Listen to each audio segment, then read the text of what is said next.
नमस्कार दोस्तों, गुरु पूर्णिमा के अवसर पर जानेंगे आज कलयुग में भक्त समाज के सामने गुरुओं का अंबार लगा हुआ है। सही और सच्चे गुरु की पहचान करना बहुत बड़ा जटिल प्रश्न बना हुआ है। आखिर भक्त समाज कैसे पहचाने कौन गुरु झूठा है तथा कौन गुरु सच्चा है। आलम कुछ ऐसा है कि भक्त समाज ही कंफ्यूज है, क्योंकि आए दिन टीवी चैनलों पर किसी न किसी आध्यात्मिक गुरु का पर्दाफाश हो रहा है, जिस कारण लोगों में गुरु शिष्य परंपरा से विश्वास उठने लगा है। ये ऐसा ही है जैसे 9 दुकानों से सामान लेने वाला ग्राहक यदि ठगा जा चुका हो तो 10वीं दुकान पर चाहे कितना ही अच्छा और सही सामान मिलता हो तो भी सामान लेने से पहले ग्राहक संकोच करता है, या यूं कहें दूध का जला हुआ छाछ को भी फूंक फूंक कर पीता है। लेकिन विडंबना ये है कि हम कैसे पहचाने पूर्ण गुरु तथा पूर्ण संत कौन है। दोस्तों, इसका बहुत ही छोटा और सरल सा उत्तर है कि जो गुरु पवित्र शास्त्रों के अनुसार भक्ति करता और करवाता है वही पूर्ण गुरु है।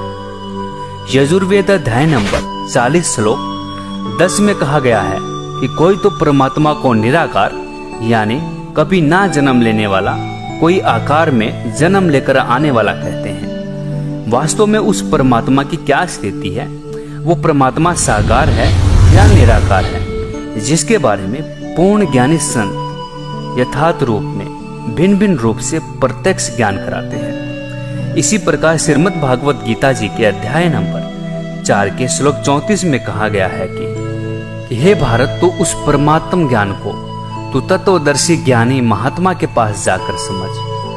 उनको भली भांति दंडवत प्रणाम करने से, उनकी सेवा करने से और कपट छोड़कर सरलता पूर्वक प्रश्न करने से वे परमात्म तत्व को भली भांति जानने वाले ज्ञानी महात्मा तुझे उस तत्व ज्ञान का उपदेश करेंगे। इस संदर्भ में आइए जानते हैं जगत गुरु तत्वदर्शी संत रामपाल जी महाराज के विचार। साधु संत भक्त परमात्मा के लिए ही प्रयत्नशील होते हैं। जो भक्त हैं उनको भी भगवान की तलाश है, इसलिए वो किसी गुरु के पास गए हैं। और गुरु जो पद पे प्राप्त बैठा है वो भी तो भगवान के लिए ही घर से निकला है, उसने प्रयत्न प्रारंभ किए हैं तो परमात्मा के लिए किए हैं। आज ठीक है वो गुरु पद पर बैठ गया और बहुत से शिष्य भी हो गए हैं, तो उसने पुनः विचार करना पड़ेगा, क्योंकि उसको परमात्मा की आवश्यकता है। यदि उसका मार्ग गलत है तो आज भी ठीक किया जा सकता है उसको, और यदि आज भी ठीक नहीं करेगा अभी अपने अभिमानवश, तो वो दूना दोषी होगा। वो इस कैटेगरी का होगा कि जानबूझ साची तजय करे झूठ तेने, और ताकि संगत है प्रभु सौ पर न बिना दे। वो कृतघ्नी व्यक्ति होगा, चाहे बेशक गुरु बना बैठा है, जिसको ये पता लग गया तेरा ज्ञान गलत, तेरा नाम गलत, तेरी साधना गलत, और वो फिर भी हार मानने को स्वीकार तैयार नहीं है, यानी फिर भी ये नहीं कहता अपने शिष्यों को कि अभी मेरा मार्ग गलत है, तो वो कृतघ्नी प्राणी बताया है। उसके विषय में कहा है कि जानबूझ साची तजय और करे झूठ तेने, और ताकि संगत है प्रभु स्वप्न में भी नहीं थे। इसे नालायक आदमी की तो सपने में भी भेंट नहीं होनी चाहिए इसके साथ। और जो उनके फंसे बैठे हैं भोली श्रद्धालु, अब उन्होंने स्वयं सोचना पड़ेगा। अगर वो गुरु होगा और भगवान की खोज में होगा तो पहले वो कहेगा अपने शिष्यों को, क्योंकि जो दास ज्ञान देता है सबसे पहले खटक उन गुरुओं को लगती है, क्योंकि उनके विषय में बोला जा रहा है कि उसका ज्ञान गलत, राधा स्वामी पंथ का ज्ञान गलत, उनके नाम गलत, उनकी साधना गलत। धन धन सतगुरु सच्चा सौदा सिरसा और जगमाल वाले के बारे में कहा जा रहा है, उनका नाम गलत, उनका ज्ञान गलत, उनकी भक्ति गलत, उनका रास्ता गलत।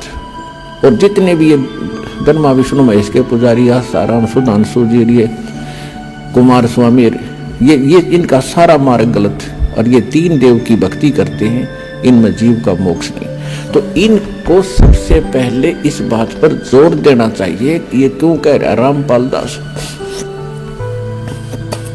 इसका उद्देश्य क्या है? कम से कम उद्देश्य जानकर हमारे सदग्रंथों को, लिटरेचर को पढ़ रहे ये संत, दास की उनसे विनम्र प्रार्थना है, उनका भी जीव रक्षा होगी। उनके अंतर्गत जो भोले श्रद्धालु फंसे पड़े हैं उनको संत मान के, संत वही होता है जिसके पास पूर्ण ज्ञान हो और साधना ठीक है नहीं तो भक्त नहीं है, ना वो गुरु है। वो तो एक अपना जीवन नाश कर रहे हैं। तो उनसे दास उनके हित के लिए कह रहा है। जैसे कोई रास्ते में जा रहा है और काफी लंबे सफर पर पहुंच गया और वहां उसको कोई टोक रहा है, कहां जा रहे हो भाई, तो वो उस स्थान का नाम बताते हैं और वहां कोई व्यक्ति खड़ा है, वो कहता है ये रास्ता ठीक नहीं है आपका, आप बहुत गलत जा रहे हो। तो उस व्यक्ति को क्या करना चाहिए? 1, 2, 4 और से सलाह लेनी चाहिए भी सचमुच मैं जा रहा हूं, ये मार्ग ठीक है कि नहीं। और उसके साथ झगड़ने लग जा कि तू क्यों बोल रहा है मेरे मार्ग को गलत, तूने कैसे बता दिया गलत। तो ये बुद्धिमान का काम नहीं, ये तो महान नीच व्यक्ति करता है ऐसा व्यवहार। कोई कहता है कि तेरा रास्ता ठीक नहीं तो उसने धन्यवाद करना चाहिए उसका और सोचना चाहिए भी बता कैसे गलत जा रहा हूं, मेरा विश्वास दृढ़ कर कि मैं गलत जा रहा हूं।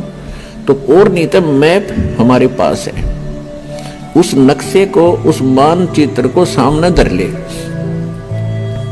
और भाई तू यहां खड़ा है, ये शहर है और आप जा रहे हो दिल्ली और आप इशार से चल के आगे सिरसा, ये सिरसा यहां पर है और दिल्ली इधर है, तेरा मार्ग इसलिए गलत है। तो फिर उसने पुनर्विचार करना चाहिए। तो हमारे जो सदग्रंथ हैं ये हमारा मानचित्र है, ये हमारा गाइड है। जो संत हमारे सदग्रंथों के विरुद्ध बताते हैं और विरुद्ध जा रहे हैं और अपने भक्तों को ले जा रहे हैं, उनके लिए दास प्रार्थना कर रहा है कि आप शास्त्र विधि त्याग कर मनमाना आचरण करे और करवा के अपना जीवन नाश कर रहे हो और आपके आश्रित इन भोले श्रद्धालुओं के जीवन को नाश करके उनका भार अपने सिर पर धरकर पाप के भागी बन रहे हो। दास उनको इतना सतर्क करना चाहता है कि कुछ संभलो और विचार करो। ये मैप तुम्हें नहीं देखने आते हैं तो दास ने कति क्लियर कर रखा है।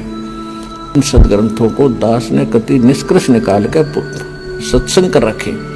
इनको संत भी सुने, उनके चेले भी सुने, अगर उनका समझ में आओ तो ग्रहण करें, ना कोई जोर जबरदस्ती नहीं। वैसे ही किसी के साथ झगड़ा कर लेते हैं, तुमने ऐसे गलत क्यों कह दिया, पहले देखो गलत क्यों कहा। तो ये तो एक सभ्यता, एक नेक व्यक्ति के लक्षण। और एक बेमतलब उसको सच्चा रास्ता दिखावे, उसके भले में कहे, उसके साथ वो झगड़ा करता है तो कहते हैं कहे भली माने बुरी। और यही परीक्षा नीच आदमी की यही परीक्षा होती है कि उसके भले की कहेंगे तो उसको हानि करता है। कबीर साहब कहते हैं कि साच कहूं तो जग नहीं माने और झूठा जग पतियासी। अगर साच कहूं तो जग नहीं मानता, इन झूठों की बात पर विश्वास किए बैठे हैं। कहते 9 मन सूत उड़ जिया, ये ऋषि रहे झकमार और सतगुरु यानी तत्वदर्शी संत ईसा सुलझा दे, उड़ जाने दूसरी बार। अब ईसा सुलझा दिया है, इस कलयुग में नहीं उलझ सकता भी। अब ये थोड़े से दिन में ये ट्या ट्या करने वाले हैं ना विरोधी, सिर पटक कर बैठ जाएंगे, जनता है ना बोलने नहीं देगा। बच्चा भी बस चुप हो जाओ, तेरे दिन सुन ली तुम्हारी ये बकवाद। अरे सामने प्रमाण दिखा रहा है, दास ने गला पड़ा लिया और जेल तक जा लिया इस सच्चाई को ऊपर लाने के लिए, और ये फिर भी बकवाद कर रहे हैं। इस दास ने तो न्यौछावर कर रखा है जीवन परमात्मा के लिए। परमात्मा के बच्चों तक इस तत्व ज्ञान को पहुंचा कर छोड़ूंगा, चाहे कुछ भी बीतो मेरे साथ।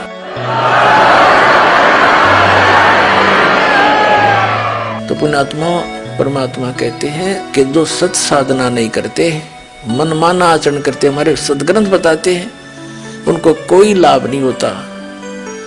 तो पुण्यात्मा इससे बचना चाहते हो, सतभक्ति करना चाहते हो, तो इस दास के पास वो यथार्थ भक्ति है। वेदों अनुकूल, शास्त्र अनुकूल, सदग्रंथों के अनुकूल अपना कल्याण कराओ और जीवन सफल बनाओ। सत साई।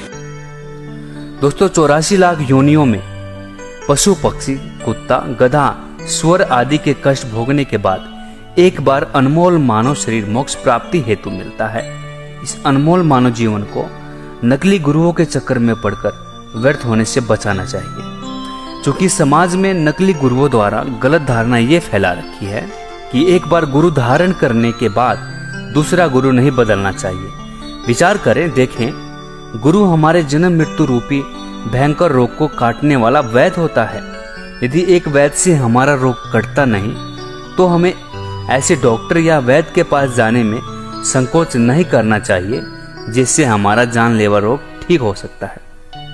कबीर साहब जी कहते हैं कि जब तक गुरु मिले ना साचा, तब तक गुरु करो 10 पांचा। दोस्तों, आप खुद विचार करें, कहीं कोई अज्ञानी और नकली गुरु आपके इस अनमोल मानव जीवन के साथ खिलवाड़ तो नहीं कर रहा है। मानव जीवन के कल्याणार्थ संपूर्ण आध्यात्मिक ज्ञान के रहस्यों को जानने के लिए अवश्य पढ़ें। जगत गुरु तत्वदर्शी संत रामपाल जी महाराज द्वारा लिखित पवित्र पुस्तकें ज्ञान गंगा, जीने की राह, गीता तेरा ज्ञान अमृत, अंधश्रद्धा भक्ति, खतराए जान बिल्कुल निशुल्क मंगाएं। अपना नाम, पूरा पता हमें व्हाट्सएप करें।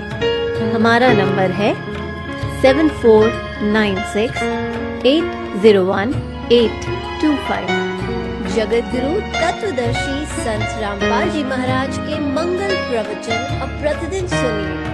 MH1 श्रद्धा टीवी पर दोपहर 2 से 3 बजे, सारथी टीवी पर शाम 6:30 से 7:30 बजे, साधना टीवी पर शाम 7:30 से 8:30 बजे, ईश्वर टीवी पर रात 8:30 से 9:30 बजे।